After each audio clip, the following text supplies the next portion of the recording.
They have lied to us, they have deceived us, and we have the documented evidence.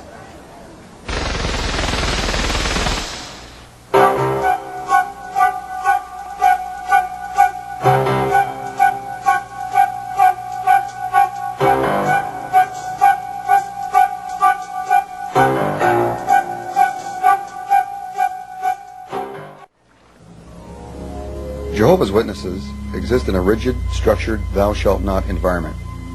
They are forbidden to vote or hold elective office, celebrate holidays, belong to the YMCA or YWCA, salute the flag, sing the national anthem, or participate in other patriotic activities. They can't serve in the military or work for a military organization.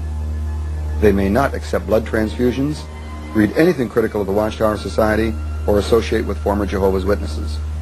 They are forbidden to even attend church.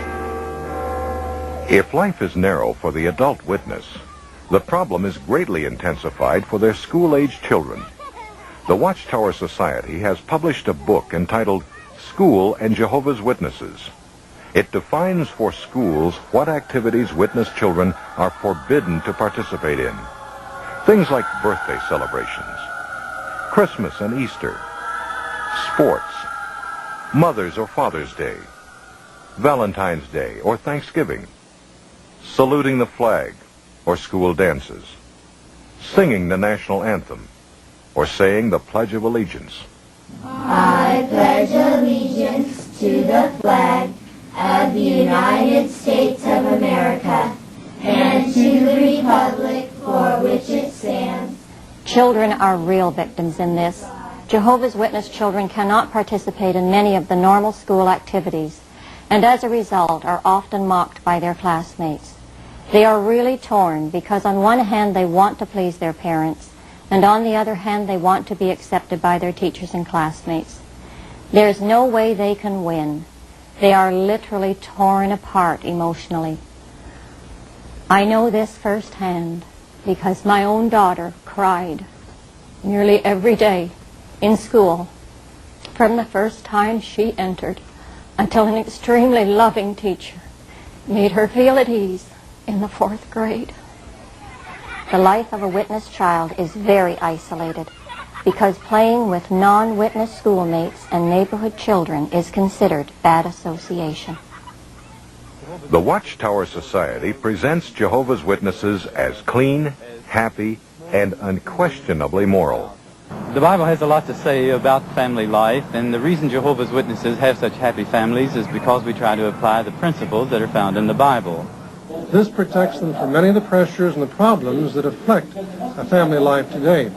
For example, Jehovah's Witnesses, while not immune to the pressures and problems, are able to cope with the difficulties that husbands and wives face, that children are confronted with every day. And so we have a very low incidence of family dissolving or juvenile delinquency, drug abuse, and alcoholism. And that shows the benefit and the profit of following God's Word closely. Former Jehovah's Witnesses disagree. Growing up as a child within Jehovah's Witnesses, I always thought that this was God's clean organization.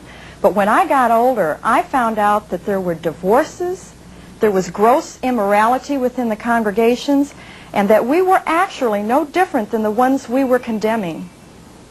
As an elder, I saw the seedy side of the congregation. Members would come to me with their problems, and I found out that even elders were involved sometimes in crooked business practices and in immorality. And I began to discover that we were really no better than the people on the outside of the organization.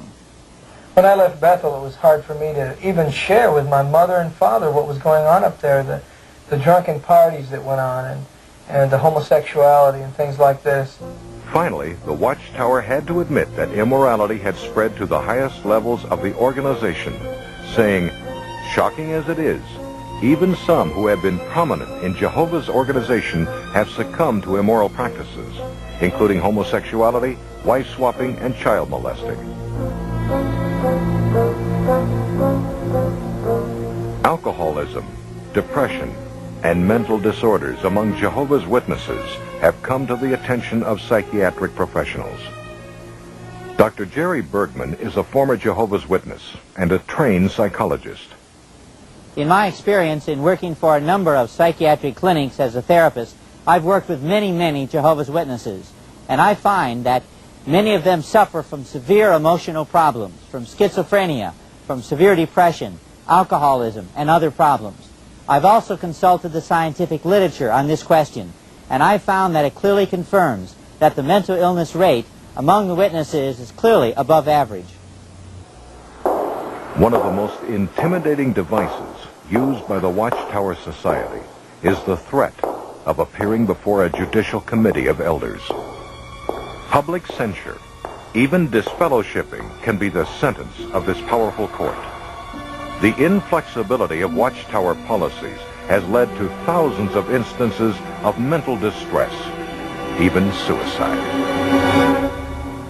Dottie Hike's family experienced the cold steel of Watchtower doctrine when her 16-year-old son Billy became romantically involved with a married Jehovah's Witness woman. Conscience-stricken, Billy turned to his parents. He was very upset, extremely distraught, and he just didn't know what to do. And he was making statements like, I just can't go on, I just can't face this. And he was threatening to commit suicide. My husband and I talked with him for hours and did everything and said everything we knew to do to try to get him to realize that there's no situation too bad that you can't face. But things just were not getting any better. So as witnesses, you're taught not to seek the professional help of anyone. So we felt our hands were so tied we didn't know what to do. The family turned to an elder of the congregation for help. The elder called Billy outside, and his parents felt a solution was near. But their hopes were short-lived. We felt the elder would really have some kind of words of consolation for him, even though no one condoned what he had done. This boy was reaching out for help, and he did need someone to console him. And he felt so guilty and so at a loss. And instead the elder just said, the committee will deal with you tomorrow. He went out to my husband's truck, where he kept a small amount of paraquat in a container. And Billy took the paraquat and he took one swallow of it. We had him in the hospital within 20 minutes. Exactly 3 weeks later, he died.